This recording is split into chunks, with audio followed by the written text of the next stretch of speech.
Init, love, no? Buti dala ko tong ano, yung Gujudok fan. 'Di ba? Ang lakas niyan, tinan mo. Oh. 'Di ba? Lakas ng hangin. Lagi kong dala to eh. Tinan mo, lapit ka dito, makikita mo, ganyan lang siya gamitin, no? 'Di ba? Ito yung on niya.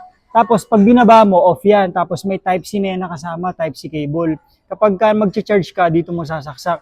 Tapos sa harapan naman niya, yan, i-on natin ha. Ito yung plus button. Siyempre, magdadagdag yan ng speed ng hangin.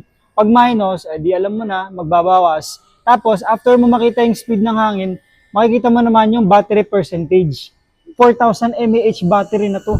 So, matagal tumalobat. Kaya lagi kong dala. Tapos, may libre pa tong lanyard. O, di ba? Sabit mo lang ng ganyan, oh. Pag nainitan ka, oh, di ba? Oh. Tapos, pag ayaw mo na, lagay mo na sa bulsa mo, oh. Kasyang-kasya yan sa bulsa. O, di ba? Kaya kung gusto mo rin na ito, check mo na lang dyan sa basket, nandyan sa baba. Okay?